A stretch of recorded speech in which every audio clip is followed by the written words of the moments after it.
Assalamualaikum warahmatullahi wabarakatuh. Perkenalkan, nama saya Mira Agustina Triustari. Saya berasal dari SMA N12 Kota Tangerang. Di sini saya akan membuat resume materi tentang analisis data. Pertama-tama kita cari tahu dulu yuk pengertian dari analisis data.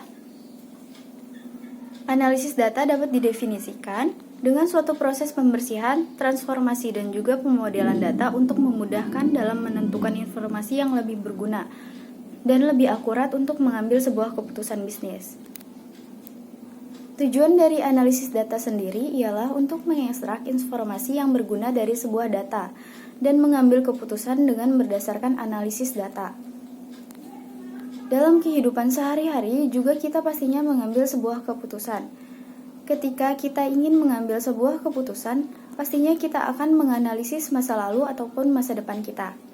Lalu bisa membuat sebuah keputusan mutlak berdasarkan hal tersebut. Ini juga bisa disebut dengan analisis data. Karena hal yang sama dilakukan analisis terlebih dahulu untuk tujuan yang lebih berguna, itulah yang disebut dengan analisis data. Yang kedua, jenis-jenis analisis data. Dalam sebuah penelitian pasti terdapat jenis-jenis analisis data di dalamnya. Di antaranya ada analisis data kualitatif dan juga analisis data kuantitatif. Jadi analisis data kualitatif adalah jenis analisis data yang memperoleh datanya dengan cara atau dengan proses yang sistematis. Sistematis di sini adalah dengan cara mencari dan juga mengolah banyak data yang bersumber dari hasil lapangan seperti pengamatan, kajian dokumen, catatan, wawancara, dokumentasi, dan lain sebagainya, sampai dapat menghasilkan sebuah laporan temuan penelitian. Analisis data jenis ini dapat dilakukan dengan cara mengorganisir data yang ada dalam sebuah kategori, lalu melakukan sintesa, menjabarkan ke dalam unit-unit, menyimpulkannya semua yang mudah dipahami oleh setiap orang. Sedangkan analisis kuantitatif ini biasanya memakai alat dengan memiliki sifat yang kuantitatif. Hal ini bisa diartikan sebagai analisis ini dilakukan dengan memakai model-model tertentu. Jadi analisis ini mirip seperti model matematika, model ekonometrik, model statistik, dan lain sebagainya.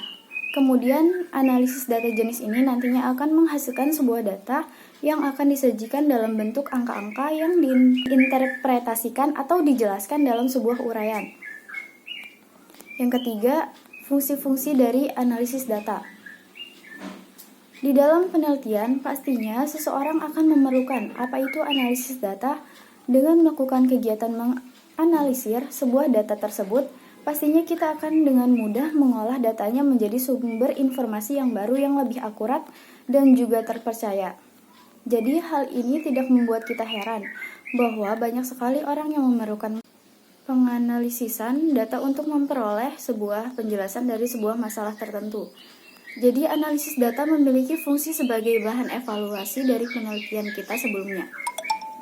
Analisis data juga dapat digunakan untuk menanggapi sebuah masalah tertentu. Analisis data juga dapat memecahkan permasalahan dan juga menentukan sebuah keputusan. Nah, fungsi-fungsi tersebut sangat memudahkan kita untuk melakukan sebuah penelitian, maupun dapat informasi berupa kesimpulan dari sebuah data yang sudah dikumpulkan sebelumnya. 4.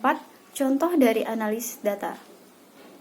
Nah, setelah kita mengetahui apa itu analisis data, jenis-jenisnya dan juga fungsi-fungsinya, di sini kita akan mengetahui apa saja contoh dari analisis data.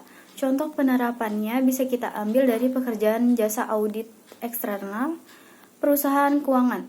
Jadi para pekerja yang bekerja di dalam perusahaan keuangan umumnya akan memberikan sebuah jasa pemeriksaan catatan keuangan maupun prosedur operasional kepatuhan terhadap peraturan. Jadi tugas para pekerja ini adalah melakukan analisis data yang dimulai dengan cara melakukan wawancara secara langsung, melakukan pengambilan sampel, dokumentasi dan kegiatan lainnya dalam hal menganalisis data. Agar dapat memperoleh hasil yang maksimal, kerja ini melakukan analisis dengan kualifikasi yang cukup tinggi. Dengan tingkat kemampuan analisis yang juga tajam, hal ini dapat dilakukan dalam kegiatan analisis data dengan cara meriset secara mendalam terhadap para narasumber. Cukup sekian materi dari saya. Wassalamualaikum warahmatullahi wabarakatuh.